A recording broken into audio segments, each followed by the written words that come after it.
오늘 본문 말씀을 정하면서 지금 더블 블레싱이라는 제목으로 갑절의 은혜를 주십시오 주소서라는 제목으로 20번째 말씀을 전하고 있는데 엘리사와 엘리야와 관련된 말씀을 전하면서 준비하면서 가장 난감한 본문 중에 한 가지였습니다. 난감했던 이유는 뭐냐면 대부분의 사람들이 이 본문을 딱 들으면 이상한 동화를 갑자기 금도끼 은도끼를 막 생각해버리는 그런 선입견 때문에 오히려 말씀을 더 깊이 전달하기가 쉽지 않겠다 하기도 하고, 또 엘리야와 엘리사가 850대 1로 엄청난 일을 했다든지 뭐 이런 기적이네 라고 싶은 일들이 사람들에게 나눠질 때 감동도 있지만 도끼 떠올랐네, 이게 도대체 무슨 의미가 있을까, 이런 생각을 묵상하고 질문하면서 주님께서 제게 우리 삶에 오히려 흔하게 경험할 수 있는 믿음의 일과 관련되어 있다는 것을 깨닫게 해주셨습니다. 이스턴 대학교라는 대학의 어느 교수님이 학생들 앞에서 이렇게 이야기를 나누셨어요. 수백 년 전에 놀라운 기적을 베푸셨던 성령님이 오늘날에도 동일하게 우리와 함께 우리 안에서 우리 가운데 계신다고 말했습니다. 이게 교회에서는 그렇지라고 생각하기 쉽지만 신학교에서, 일반 학교에서 그런 이야기를 하니까 바로 질문이 나오더래요. 그렇다면 왜 요즘에는 기적을 많이 볼 수 없나요? 이렇게 질문을 하게 되더랍니다. 성령님이 계시고 하나님께서 그런 놀라운 일을 성령을 통해서 이루셨다면, 그분이 지금도 계신다면 왜 지금은 그렇게 많은 기적이 일어나지 않나요? 근데 이 교수님이 이렇게 대답을 하셨대요. 우리 스스로 기적이 필요 없는 생활 방식을 만들었기 때문입니다. 배가 고프면 가게에 가서 음식을 사죠. 아프면 병원에 갑니다. 하지만 가진 것이 별로 없는 사람들은 아직도 살아남기 위해 기적을 믿고 기적에 의존합니다. 이 말이 무슨 말이냐면, 저희들은 간편하게 돈이 있으면 돈으로 사고 해결할 수 있고 그렇게 그냥 우리의 능력과 수준에서 하지만, 여전히 그게 안 되는 어려운 삶을 사시는 분들은 끼니를 위해서 기도해야 하고 건강을 위해서 기도해야 하고 자녀들을 위해서 기도해야 한다. 그리고 그것이 채워지는 것이 기가 막힌 기적이 이루어지는 순간과 똑같다라는 것이죠. 그러면서 본인이 만났던 한 선교사님 이야기를 소개했습니다. 남미에서 어느 보건소에 일하는 친구가 있었는데 그곳에 의약품이 아주 많이 모자랐답니다. 처음에는 모든 게 다 갖춰져 있지만 사람들이 워낙 많이 오다 보니까, 그렇다고 보급이 쉽게 이루어지는 것도 아니니까 시간이 지나면서 이 물품들이 하나씩 떨어지기 시작하고, 나중에는 웹토비스몰이라는 소화제만 남았다는 거예요.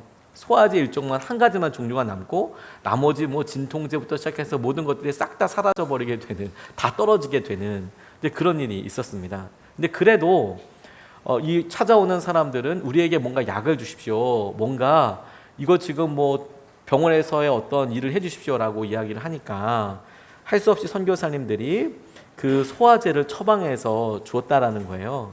그래서 소화제를 먹이면서 했죠. 뭐 소화제 같은 경우에는 특별하게 부작용이 있는 것은 아니니까, 먹는 거 소화 잘 시키는 거니까 이제 그런 정도라고 생각을 해서 주었는데, 신기한 것은 환자들의 병이 다 낫더라는 거예요.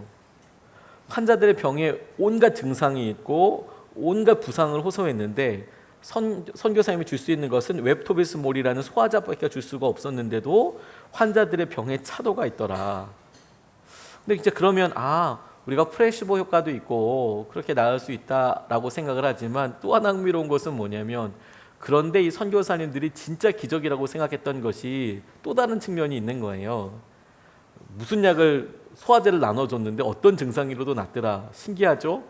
근데 더 놀라운 건 뭐냐면 그 병에서 소화제가 끊어지지 않더라는 거예요. 사람들이 그렇게 몰려드는데 보급이 끊어지지 않는데 뭐래도 약이 있어야 되지 않겠습니까? 근데 이 웹토비스몰이라는 이 약이 바닥나는 법이 없더라. 본인이 하나님께서 하시는 여러 일들과 차원에서 경험하게 된 일이라고 이렇게 이야기를 하시더라고요. 소화제를 먹고 병이 낫는 거 신기하죠? 그런데 하나님께서 그런 일이 일어나도 끊임없이 어떤 일을 행하고 계신다는 것도 또 다른 기적의 측면이라는 생각을 하게 됐어요. 우리가 믿음으로 우리에게 이런 일이 일어났다라고 하는 것은 참 기적과도 같은 일입니다. 그런데 그런 믿음과도 같은 일이, 기적과도 같은 일이 아직까지 믿음의 은혜로 우리에게 날마다 일어나고 있다. 이게 더 놀라운 일 아니겠습니까? 오늘 이 도끼가 떠오르는 사건은 이 굉장히 단순한 이야기입니다. 오늘 본문 내용은 엘리사와 함께했던 예언자 수련생들이 거주할 곳이 적어서 확장 공사를 하기 위해서 이제 도끼를 들고 여러 물품들을 듣고 요단 강가로 가서 들보로 삼을 수 있는 들보감이 되는 나무를 베려고 하다가 도끼가 빠졌다. 도끼날이 빠졌다. 어디 빠졌는지 물어보고 나무를 던졌더니 도끼가 떠올라서 그것을 집었다 라고 이야기하는 이 말씀인데, 이것이 우리에게 믿음에 대해서 도전하는 것이라고 생각하게 되었습니다. 오늘 4절 5절 말씀에 보면 드디어 그들과 함께 가니라 무리가 요단에 이르러 나무를 베더니 한 사람이 나무를 벨 때에 쇠도끼가 물에 떨어진지라. 이에 외쳐 이르되 내 주여 이는 빌려온 것이니이다. 선생님 이것은 빌려온 도끼입니다. 이렇게 이야기했다는 겁니다. 도끼가 없어짐으로 인하여서 계속해서 일을 이어갈 수도 없게 되었고, 또 하나 원래 처음에 이곳에 온 목적이었던 집을 증축하기 위해서 하려고 했던 그 일도 더 이상 할 수 없어서 집을 증축할 수도 없게 되었고, 뿐만 아니라 이 도끼는 빌려온 거니까 돌아가서 똑같은 도끼를 사주든지 그만큼의 돈으로 갚든지 본의 아니게 부채가 생겨버리게 되었습니다. 도끼 하나 없어졌지만 자신에게 있어서 이제 책임을 져야 하는 그런 일이 생기게 되었어요. 근데 이런 상황이 우리의 상황과 어떻게 적용이 될까 계속 생각하면서 하나님께서 이런 깨달음과 이런 적용을 하게 해주셨습니다. 우리에게 일을 이루어가는 과정에서 가장 중요한 요소가 뭘까? 실제로 일을 이루어가게 하는 가장 중요한 것은 무엇이고 그 목표는 무엇일까? 그리고 그게 없을 때 우리를 가장 곤란하게 하는 것이 무엇일까? 도끼와도 같은 것이 무엇일까? 그렇게 질문하다가 주님이 제게 주신 마음은 믿음이다라는 것을 알게 해주셨어요. 어느 날 우리가 믿음 생활을 하는데 도끼날이 푹 빠져서 물에 빠져버린 것처럼 여전히 우리가 똑같은 일을 하고자 하는 마음도 있고 시간도 내고 있지만 도끼 없는 도끼날만 들고 있는, 도끼날이 없는 도끼채만 잡고 있는, 자루만 잡고 있는 형국으로 믿음이 없어서 믿음이 어떤 일도 일어나고 있지 않는 일들이 우리에게 많이 있더라라는 것이죠. 우리는 주님께 막 이렇게 이야기합니다. 하나님, 우리가 겪고 있는 이 문제에는 답이 없습니다. 이것이 해결될 수 있는 방법이 없어 보입니다. 그게 문제입니다 라고 이야기하지만 하나님은 전혀 그렇게 생각하지 않습니다. 우리의 삶에 답이 없는 것이 문제가 아니고 하나님께서 말씀하신 믿음이 우리의 삶의 답이 아닌 것이 문제라고 말씀하세요. 다시, 하나님께서 우리의 삶에 답이 없기 때문에 문제라고 생각하시는 것이 아니라 하나님께서 말씀하신 믿음이 우리에게 인생의 답이 아닌 것이 문제다라고 말씀하시는 거라고요. 우리 안에 여전히 믿음이 없음에도 불구하고 믿음이 사라졌다는 것을 깨닫지도 못할 뿐만 아니라 믿음이 사라졌다는 것 자체가 우리에게 하나님의 관점에서 이 일을 보는 행동을 이제는 더 이상 하지 않게 되었음에도 불구하고 그냥 괜찮은 거라고 생각하고 있는 것이 정말 어려움을 겪고 있는 것이죠. 앞에서 당장 사라진 도끼 때문에, 실망스러운 사건 때문에 정작 자신이 가지고 있는 믿음의 토대, 기적의 반석들을 다 무시하고 그냥 좌절과 힘들게 살아가는 분들이 참 많이 있구나, 이런 생각을 하게 됐어요. 여러분, 우리 삶에 진짜 믿음을 언제 다시 사용해 보았습니까?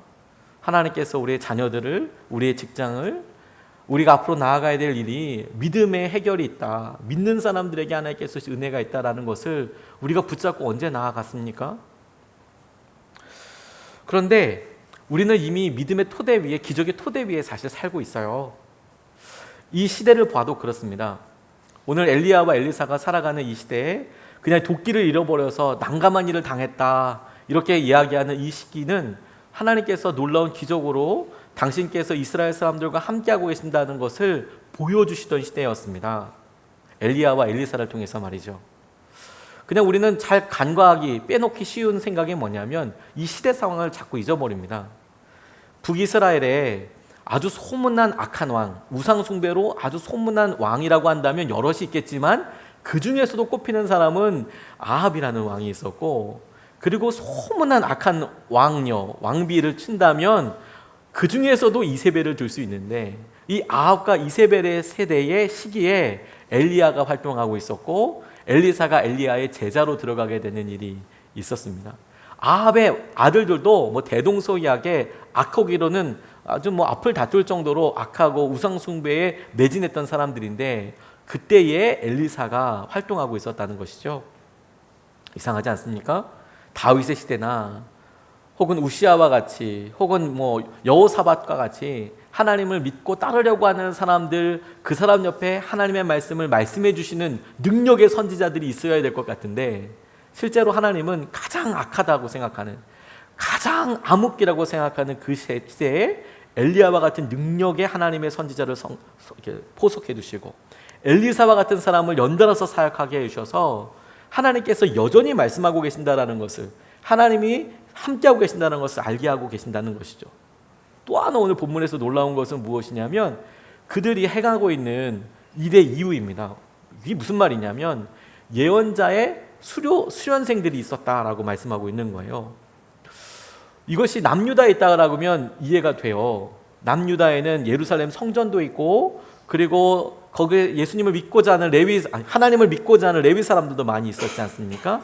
북이스라엘은 이미 처음에 여로보암이 그것에 금송아지를 만들고 이미 우상 숭배를 시작하던 때였고, 아합 때는 대놓고 바알과 그리고 아세라를 믿던 그런 우상 숭배를 하던 나라였거든요. 근데 그곳에 예언자들의 수련생들이 많았다라는 거예요. 신학교가 있었다라는 겁니다. 하나님의 말씀대로 따르고자 하는 사람들이 있었다라는 거예요. 남유다가 아니라 북이스라엘에. 거기다가 오늘 본문 말씀처럼 그들이 머물 수 있는 곳에 사람들이 점점점 늘어나다 보니까 이것을 증축해야 할 만큼 많은 사람들이 모였다라는 거예요. 다시 말해서 하나님의 말씀이 왕성하여서 이것이 부흥하듯이 사람들이 몰려들고 있었다라는 것이죠. 상황을 보면 하나님께서 분명히 부흥을 이끌어 가시고 하나님께서 이끌어 주시는 은혜가 그곳에 임하고 있다라는 거죠. 믿음은 감각입니다.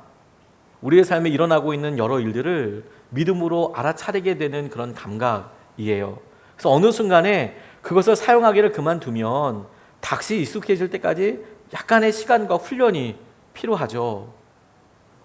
우리에게 하나님께서 주시는 은혜가 있고 마음에 도전이 있을 때 우리가 쉽게 간과하고 잊어버리는 것이 무엇이냐면 이 사라진 것에 대해서 우리가 깨닫지 못하고 그냥 없어졌다라고만 생각하지, 우리가 이미 은혜의 토대 위에 있다는 것, 그리고 이것을 회복하기 위해서 시간과 노력이 필요하다는 것에 대해서 잊어버리는 경우들이 많이 있는 거예요. 제가 신방하다가 비행기 조정하셨던 그분이 얘기한 친구분들 이야기를 듣게 됐어요. 되게 재밌게 들었습니다.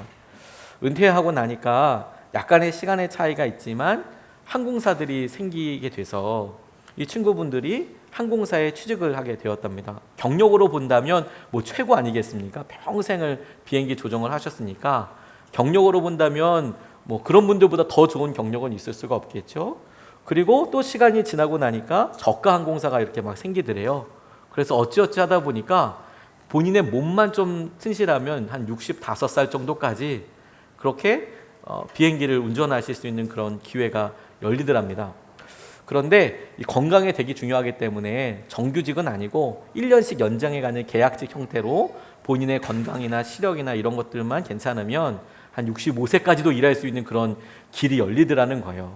근데 이렇게 보니까 오랫동안 일하게 되어서 기쁠 것 같은데 친구들 보니까 두 부류가 있다는 겁니다.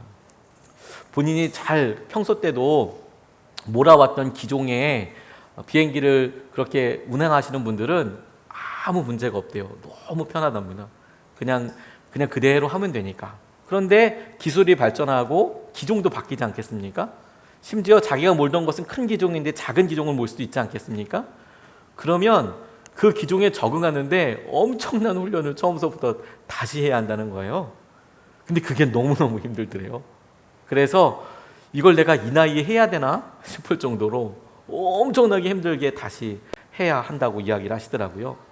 저는 비행사 파일럿 한 분 이렇게 세울 때까지 굉장히 많은 재정과 아주 인텐시브한 훈련 과정들이 있어서 그냥 척척척척 하고 뭐 이렇게 되는 거라고 그냥 생각만 하고 있었거든요, 막연하게. 그런데 그렇게 전문적으로 평생을 배운 사람도, 그래서 은퇴까지 할 정도로 거기에 거의 선수여도 기종 하나만 바뀌어도 처음부터 다 시작한다는 느낌이 들 정도로 다 적응 훈련을 해야 한다는 거예요. 우리 인생에서 여러분, 아주 공식적으로 그렇게 기종이 바뀌는 것처럼 전혀 다른 믿음을 써야 할 때가 있더라고요. 우리가 학교를 졸업할 때 과거처럼 더 이상 살 수가 없습니다.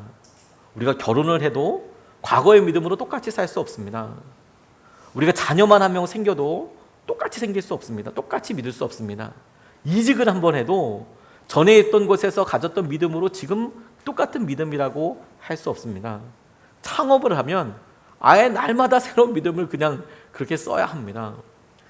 근데 우리는 예전에 했던 그런 모습으로 어느 순간에 우리에게 믿음의 역사가 계속 일어나지 않는 것에 대해서 그냥 그러려니라고 살아가고 있는 것이죠. 그렇지 않다는 거예요. 하나님께서 우리에게 믿음으로 말미암아 이 모든 일들을 능히 이기도록 이야기하시는 거예요. 그래서 이런 믿음의 회복을 위해서 오늘 본문은 우리에게 한 걸음 내디딜 것을 이렇게 이야기하고 계세요. 어디서 잃어버렸는지 찾아봐라. 6절 말씀을 보면 하나님의 사람이 이르되 어디 빠졌느냐 하매 그곳을 보이는지라. 엘리사가 나뭇가지를 베어 물에 던져 쇠도끼를 떠오르게 하고, 이렇게 이야기하고 있어요. 어디에서 믿음을 잃어버렸는지 생각해봐라. 사람마다 믿음을 스스로 확인하는 방법들이 다릅니다. 그리고 그 믿음을 회복하기 위해서 사람마다 선호하는 방식이 조금씩 다르기는 하더라고요. 어떤 분들은 기도원에 가기도 하고요. 어떤 분들은 금식을 하기도 합니다. 어떤 분들은 말씀을 아주 길게 오래 깊이 하나님께서 이 말씀으로 해결해 주실 때까지 읽기도 하고, 어떤 분들은 작정 기도를 하기도 합니다. 저는 이런 모든 시도가 다 좋은 일이라고 생각을 합니다. 자신에게 익숙한 방법이 있다면 내가 어느 순간에 내가 이 일을 믿음으로 바라보고 있지 못하네, 나는 이 문제에 대해서 해결책이 없다고 생각하네 라는 생각이 든다면 바로 오늘 본문 말씀을 적용해서 지금 이 삶의 이 영적인 문제는 무엇이냐면 답이 없는 게 문제가 아니라 하나님이 믿음이 답이라고 하신 것에 대해서 나는 해답이 아니라고 생각하는 거구나, 나는 믿지 못하고 있는 거구나, 나는 거역하고 있는 거구나, 이게 문제라는 것을 퍼뜩 깨닫고 돌아가기 위해서 무언가를 시작해 봐야 하는 것이죠. 내 삶에 있어서. 제게 참 힘들었던 때가 2008년도가 있습니다. 그때 힘들었던 것은 뭐냐면 제 마음이 힘들었어요. 제가 고사리 교회라고 충북 괴산군 연풍면 원풍리 20번지에 문경세제 한가운데에 있는 곳에서 단독 목회하고 있을 때에는 제가 같이 섬기고 있던 마을이 세 마을이었는데 인구가 총 43명이었어요. 이름 다 알았습니다. 뿐만 아니라 저희 교회에 나오시는 성도님들은 한 12분 정도 됐어요. 그것도 많이 나오는 거였거든요. 그 전 인구의 거의 25% 정도 한 30% 나오는 거 아니겠습니까? 굉장히 많이 나오시는 거죠. 근데 그렇게 만나고 할 때는 제가 그냥 이렇게 있었지만, 제가 선한 목적에 와서 젊은이 교회를 사역을 하다 보니까 너무 행복하고 좋은 거예요. 피곤한 줄 모르고 사역을 했습니다. 청년들과 만나고 단기 선교도 계획하고 같이 기도하고 그렇게 1년을 쭉 보내고 나니까 그 1년은 제가 한 번도 경험해 보지 못했던 일들로만 빼곡하게 채워진 거예요. 만약에 다음 해라면 그 다음에 동기 수련회는 뭘 준비하고 그 다음에 뭘 준비하고 뭘 준비하고 이렇게 했을 텐데, 그 해는 너무 긴장하고 있었나 봅니다. 힘을 꽉 주고 첫 해니까 어떻게든 이거 잘 해봐야지, 어떻게든 믿음을 써봐야지 이러고 했는데 너무 힘든 거예요. 너무 힘든 거예요. 근데 제일 힘들었던 건 뭐냐면 사역이 많아서 힘든 게 아니었습니다. 관계가 힘들더라고요. 관계가. 특별히 무슨 사람이랑 문제가 있었던 것은 아닌데 저 스스로 이 사람이 나를 싫어하는 게 아닐까? 이 사람이 나를 안 믿어주는 거 아닐까? 내가 무슨 말을 하는데 이 사람이 나를 무시하는 게 아닐까? 내 말이 왜 이렇게 들리지 않을까? 내가 이 사람한테 지금 조언해 주는 게 맞는 걸까? 내가 할 수 있는 관계일까? 이런 생각들이 오히려 관계가 너무너무 힘들어져서 굉장히 어려운 시기를 보냈어요. 근데 그때 그렇게 기도하고 하나님께서 제게 그 기도에 대한 응답을 주신 것을 제가 기록에 이렇게 남겨놨습니다. 당시에는 영성일기라는 것이 아예 없을 때였는데 제가 제 목회 노트에다가 이렇게 적어놨어요. 기도자의 영광을 회복하라. 기도자의 자신감을 회복하라. 기도하는 사람만이 자신감을 가질 수 있다. 사역에 있어서 내가 자신이 없었던 것은, 관계에 있어서 자신이 없었던 것은 기도하지 않았기 때문이다. 영혼을 위해서 모든 것을 걸고 기도하라. 사랑하는 사람만이 매를 들 수 있듯이 나는 그 관계에서 자유로워질 것이다. 하나님이 함께 하시는 것을 누릴 수 있게 될 것이다. 주님이 이런 생각을 12월 27일 토요일에 주셨다. 제가 이렇게 써놨더라고요. 2008년 이렇게. 제 마음속에 가장 기본이었던 것이 뭐냐면 성도들, 제가 만나는 사람, 제가 섬겨야 될 사람을 위해서 한 사람 한 사람씩 기도하는 거. 근데 그렇게 기도가 따라오지 않으니까 제가 무슨 조언도 하기도 저 스스로가 움츠려들고, 그리고 관계에 이상이 있다라고 제가 생각하는 것이죠. 근데 회복하게 되는 방법도 간단하더라고요. 그래서 리더들을 놓고 기도하고 하나님께서 내게 주실 사역을 놓고 기도하는 것이 아니라 내 문제가 그렇다면 믿음으로 하나님께서 일을 하시기 위해서 기도하기 시작하는 거. 저는 그렇게 해서 그 시기를 진짜 행복하게 넘어설 수 있었어요. 다시 사람들을 위해서 한 사람 한 사람씩 기도하는 거. 저는 개척을 하고 나서도 그게 얼마나 커다란 힘이 되는지 모릅니다. 제가 저희 성도님들을 같이 섬길 때 새벽마다 이름 불러가면서 한 분씩 기도하는 것을 통해서 하나님께서 제게 자신감을 주세요. 그분에게 어떤 문제가 있을 때나, 기도 제목이 있을 때나, 제가 그분에게 조언을 해야 될 때나, 그리고 제가 그분에게 신방을 해야 될 때 정말로 자유함이 있더라고요. 어디서 잃어버렸는가? 그곳에 가서 찾는 것이죠. 그런데 다른 특정한 사람의 방식을 꼭 따라할 필요는 없지만, 도움이 된다고 생각하고 따라갈 수 있지만, 이제 마음의 문제는 몸의 문제에서부터 해결되는 경우들이 대부분이더라고요. 이게 무슨 말이냐면, 나는 그래도 어떻게 해야 될지 모르겠다. 나는 전에 그렇게 어떤 결단을 해보고 한 적도 없고 도대체 어디서부터 믿음의 회복을 해야 될지 잘 모르겠다 싶으신 분이 계시다면 아주 단순하게 일단 예배부터 오시면 됩니다. 예배를 빠지고 말씀을 계속 멀리하고 하나님과 가까워지는 방법은 없더라고요. 다른 방법은 없더라고요. 가장 단순한 방법이더라고요. 물론 우리가 큐티도 하고 말씀도 묵상하고 그 묵상을 통해서 날마다 누리는 것은 반드시 해야 될 일입니다. 그런데 여러분, 그런 은혜를 놓고 사모하는 것과 동시에 우리의 몸이 일단 순종하고 나면 우리가 어느 순간에 하나님과 다른 곳을 보고 있다는 것이거든요. 그 대부분의 이유는 같이 있는데 다른 곳을 볼 수도 있지만 어느 순간에 하나님과 다른 곳에 있기 때문에 우리가 전혀 다른 것이 우리 눈에 보일 수 있어요. 근데 적어도 우리 몸이 같이 있으면 하나님께서 우리에게 뭘 하시는지, 어떤 도전들을 하시는지 볼 수 있는 기회가 훨씬 더 많아집니다. 그래서 하나님께서 하시는 것에 일단 순종하고 나아가는 거죠. 어느 분이 우울증 때문에 굉장히 고생을 하신 분이 계셨습니다. 남자분이 우울증이 더 무서워요. 근데 이분이 본인이 극복하게 된 것에 대해서 이런 글을 쓰셨어요. 본인이 마음의 상처를 치유할 방법을 찾기 위해서 원인부터 알아야 했는데 본인에게는 그럴 여유가 없더라는 거예요. 그날이 일정이 자신의 삶을 규정했고 그분의 마음에 있는 지휘자는 습관적인 리듬에 따라서 움직이는 거죠. 오늘 출근하고 그다음 뭐하고 이렇게 그냥 넘어가나. 그리고 단지 자신에게 오랫동안 주어져온 역할을 감당할 뿐이었다. 어떻게 해야 상황을 반전시킬 수 있을지 도무지 감이 잡히지 않고 그러한 상황에서 성공에 이르는 길과 신경쇠약에 이르는 길은 서로 아무 차이가 없었다. 무슨 말이냐면 열심히 성공하려고 노력하는 모든 일들이 보람과 기쁨이 아니라 지치고 힘들고 우울하고 낙담하게 되는 길이 똑같이 되더라. 자기 우울감 가운데. 그 후에 몇 개월 동안 지내는 동안 이분이 수시로 찾아오는 절망감과 힘겨운 싸움을 벌이게 되고 몇 번이나 쓰러질 듯 했지만 싸움이 계속되고 다행히도 의사와 너그러운 아내와 본인을 염려하는 교회와 하나님의 능력과 지혜 덕분에 값비싼 대가를 치렀지만 너무나도 소중한 삶의 교훈을 얻게 되셨다고 이야기했어요. 그러면서 하나님에 대한 나의 사랑은 나를 배신하지 않더라. 나의 결혼 생활은 안정적이고 믿음 생활도 아무 문제가 없는 듯이 보였다. 하지만 나는 여전히 숨을 죽인 채 나에게 접근하는 맹수를 대적할 방법을 알지 못했다.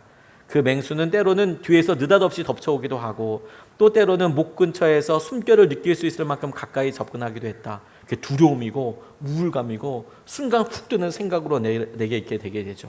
근데 이분이 그쯤 되자 차라리 약을 먹고 죽고 싶다는 생각이 들 만큼 무서운 고통이 나를 애워쌌다. 그러면서 이분이 이렇게 얘기하셨어요. 물론 고난은 우리를 변화시킨다. 하지만 모든 고난이 반드시 더 나은 변화를 가져다 주는 것은 아니다. 더 나은 변화를 가져올 것인가는 어디까지나 우리가 선택해야 할 몫이다. 나의 삶을 획기적으로 바꾼 것은 바로 그 선택이었다. 막연하게 그냥 고난의 시기가 우리를 조금 더 나아지게 할 거야, 이런 것은 없다는 거예요. 더 나은 삶을 살기 위해서는 우리가 선택해야 하는데 그 선택의 영역에 하나님께서 우리에게 힘을 주시고 은혜를 주시고 획기적으로 바꿀 수 있는 믿음의 도전이 있는 거예요. 우리가 떨어져 있는 것, 우리가 어디서 믿음을 잃어버렸는지, 어디서 우리의 첫 마음과 첫 믿음을 잃어버렸는지를 생각하고, 어디서 잃어버렸는지조차도 모르고 그냥 나는 내 인생에 모든 게 지금 답이 없습니다, 꽉 막혀 있는 것 같습니다, 힘들어 보입니다 라고 이야기한다면, 처음부터 말씀드렸잖아요, 이렇게 답이 없는 게 문제가 아니고 하나님이 믿음이 답이라고 말씀하셨는데 나는 믿음이 답이 아니라고 생각하는 게 문제라고요. 그러면 말씀과 섬김의 자리로 나오는 거예요. 그러면 주님께서 잃어버린 곳에서 잃어버린 도끼를 믿음을 찾게 해주실 거예요. 오늘 본문 말씀이 6절 7절 말씀에 이렇게 이어서 이야기하고 있습니다. 하나님의 사람이 이르되 어디 빠졌느냐 하매 그곳을 보이는지라. 엘리사가 나뭇가지를 베어 물에 던져 쇠덕기를 떠오르게 하고 이르되 너는 그것을 집으라 하니 그 사람이 손을 내밀어 그것을 집으니라. 이렇게 말씀했어요. 동화에 나올 법한 방법으로 다시 도끼를 찾게 된 건 아니겠습니까? 차라리 우리 정서에는 도끼를 이렇게 던졌더니 어느 놈이 도끼 던졌어, 그리고 산신령이라도 나타나면 우리 정서에는 좀 더 가까울 수 있겠지만, 그런데 이것도 사실 만만치가 않습니다. 그냥 이 장면을 상상하면서 엘리사가 긴 막대기를 들고 도끼 어디 떨어졌냐고 물어본 다음에 휘휘 저어서, 뭐 그것도 가능할지 모르겠지만 그렇게 해서 도끼를 건져냈다? 사실 그림으로 그렇지만 이 본문 말씀은 분명히 나무를 던졌다라고 나와 있어요. 손에 잡고 있는 게 아니라 던졌다. 그랬더니 이 도끼가 스스로 떠올랐다라고 이야기하고 있는 거예요. 잘 아시다시피 도끼는 뭐 한 300g, 200g 이 정도가 아닙니다. 설사 그렇게 됐다고 하더라도 부력으로 뜰 수 있는 것은 아닙니다. 철은 물에 뜨지 않습니다. 그런데 이게 떠올랐다라는 것이죠. 그걸 과학적으로 어떻게 증명할 수 있느냐, 이렇게 질문하기보다 저는 이 말씀을 묵상하면서 하나님의 방법이 있는 거구나.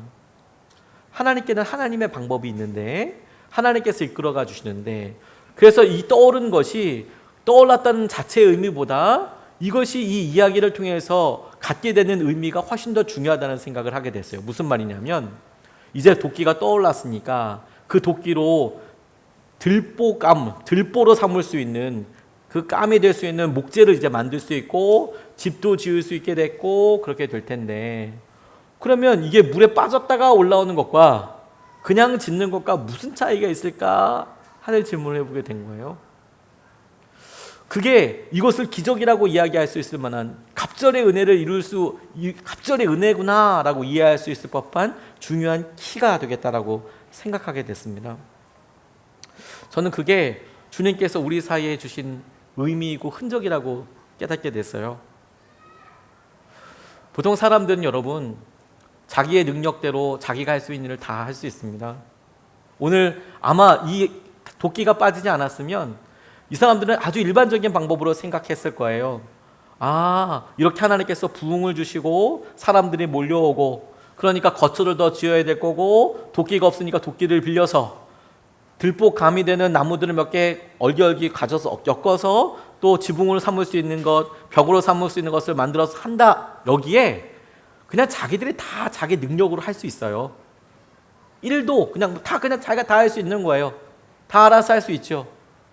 그러니까 아주 현명한 판단이라고도 할 수 있죠. 그런데 그 사이에 도끼가 빠져버리는 것을 통해서 이제는 이렇게 물에서 건져낸 도끼로 인하여서 이렇게 지어지는 건물은 자기의 힘으로만 지을 수 있었던 건물이 아니고 하나님께서 이것을 허락하여 주셔서 도끼를 떠오르게 하셔서 나무를 베게 하시고, 하나님께서 나무를 베게 하신 이 나무와 이 여러 기초가 되는 이 나무들은 하나님께서 허락하신 도끼로 인해서 우리에게 지어진 의미가 전혀 다른, 다시 말해서 이제는 하나님께서 개입하셔서 하나님께서 이것에 역사하여 주셔서 하게 되는 간증이 되더라는 거예요.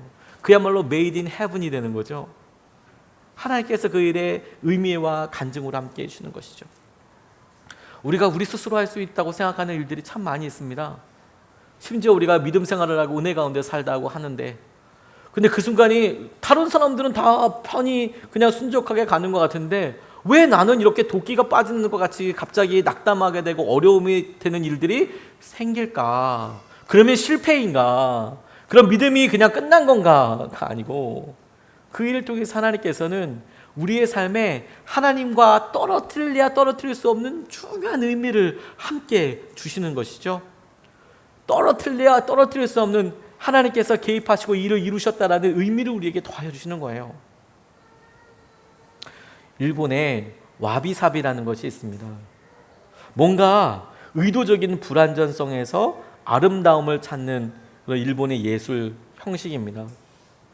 그러니까 이것을 잘 설명해 주는 그런 역사적인 일이 있는데, 센노 리큐라는 젊은이가 다도에 대해서 예법을 배우기를 원했습니다. 이 센노 리큐라는 사람은 조선 사람입니다. 그리고 크리스찬이었습니다. 근데 다도에 있어서는 도요토미 히데요시와 같이 차를 마시던 만큼 되게 유명한 다도에 있는 사람이었는데, 그가 차의 대가인 다케노 조라는 사람을 찾아갔답니다. 가르침을 달라고 하니까 뜬금없이 마당을 쓰려고 하더래요. 정원을 쓸어라. 그랬더니 젊은 청년이 정말 깨끗하게 갈고리로 진짜 깨끗하게 치우고 정리도 깨끗하게 하고 한 다음에, 청소를 이렇게 깨끗하게 한 다음에 정리를 한 다음에 끝으로 마지막으로 벚꽃나무를 흔들어서 꽃잎을 땅에 떨어뜨리더라는 거예요. 완벽하게 정리된 게 끝이 아니고 거기에 어느 순간에 의도적으로 뭔가 한두 개쯤 꽃잎이 떨어져 있어야 그게 정상적인 깨끗한 정원이다. 일본의 독특한 생각을 이야기하는 거죠. 그런데 이것이 다른 여러 일에도 적용이 됩니다. 그릇 같은 경우가 대표적이래요. 우리는 그릇이 깨지면 아깝지만 버리죠. 그리고 뭐 아주 그게 비싼 작이나 어떤 뭐 아주 중요한 작품이면 아주 이것을 수리할 수 있는 사람에게 찾아가서 이야기를 하기도 합니다. 그런데 일본 사람들은 우리는 티 안 나게 하는 것이 목표라면 아예 티가 나게 은이나 그리고 아주 특별한 금속들을 이용해서 그걸 이렇게 붙인다라는 거예요. 어떻게 깨졌는지 문양이 명확하게 보이도록 은 같은 거, 은이 이제 건강에 나쁘지 않으니까 은 같은 걸로 붙이거나 접착제로 붙여서 의도적으로 그걸 가리지 않는다는 거예요. 근데 신기한 거는 그렇게 깨어져서 접착한 그 그릇이 다시는 깨어지지 않는다라고 믿는다는 거예요.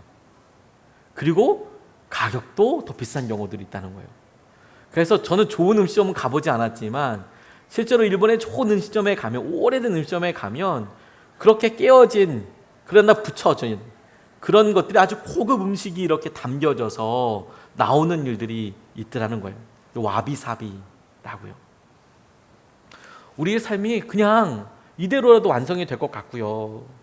하나님 우리 인생에 그냥 이렇게 돼서 A에서 B로 우리가 했던 것대로, 우리가 형편이 없으니까 집을 증축하고 그래서 도끼 빌려서 우리 힘으로 충분히 지을 수 있고 충분히 예측되는 결과와 충분히 예측되는 일들 가운데 야, 이렇게 되면 되겠네, 이게 우리에게 성공이고 그냥 당연하다고 생각할 때 갑자기 우리 가운데 시험처럼 훅 도끼날이 파지고 물에 빠져서 이거 어떻게 해야 될 거야.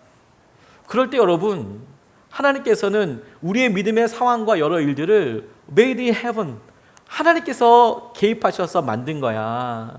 이건 하나님이 하신 일이야. 이 건물을 하나님께서 짓게 해주신 거야. 이것은 하나님께서 도와주셔서 우리에게 하신 거야. 내 삶은, 이 기도 제목은, 우리 자녀들은, 우리의 직장과 우리의 재정은, 우리의 부부관계는 우리의 열심과 우리의 노력을 넘어서서 하나님께서 하시는 은혜와 하나님이 개입하신 made in heaven이야. 그걸 주님께서 우리에게 선명하게 나타내시는 통로 아니겠습니까? 그런 의미에서 여러분 진짜 기적이라고도 할 수 있겠다는 생각을 하게 됐어요. 도끼 하나가 떠올라서 갖게 되는 의미가, 그래서 그들이 앞으로 갖게 될 이 건물과 하나님께서 계속해서 그들 가운데 있어서 개입하시는 일에 대한 고백이 더 놀라운 은혜와 분명한 믿음의 근거가 되는 것이죠. 미국에 아주 괴팍한 그런 여류 문학가 한 분이 있었답니다. 남편은 아주 큰 사업가였는데 이 여자분은 거의 사람들 만나지 않고 글만 썼대요. 인생의 유일한 기쁨이 딱 두 가지였는데 글 쓰는 거 하나랑 그 다음에 아들 사랑하는 거, 외동아들 사랑하는 것밖에 없었답니다. 근데 그렇게 사람들 만날 필요도 없고 그냥 나 이렇게 그냥 살고 이렇게 할래 이렇게만 보내다가 안타까운 일이 그녀에게 생겼어요. 이 외아들이 고등학교 다닐 때 이 미국에는 고등학교 이제 어느 정도 나이가 되면 운전면허증을 딸 수가 있거든요. 근데 그렇게 갔다 자마자 친구들과 함께 차를 타고 여행을 갔는데 교통사고를 당하고 하늘나라로 가게 된 거예요. 너무 큰 충격이었답니다. 그녀가 그 충격으로 더욱 고립되고 깊은 슬픔에서 빠져나오질 못했답니다. 좋은 의사 선생님을 찾아가 보고 병원에도 가보고 여행도 다녀보고 별별 치료를 다 받아봤지만 회복이 되지 않고 글 쓰는 일도 아예 더 이상 진행할 수 없을 정도로 많이 삶이 망가졌답니다. 근데 어느 날 이 여인이 한순간에 병이 치료됐대요.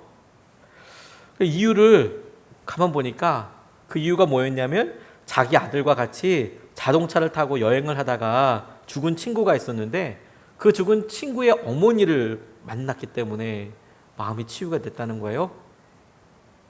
평생을 외부 세계와 단절하고 살았는데 아들 때문에 더 꽁꽁 닫아버렸는데 이 괴팍한 여류 문학가가 처음으로 문을 열어서 이웃을 받아들였을 때 그녀가 회복되었는데 사람들이 궁금해서 여인에게 물었대요.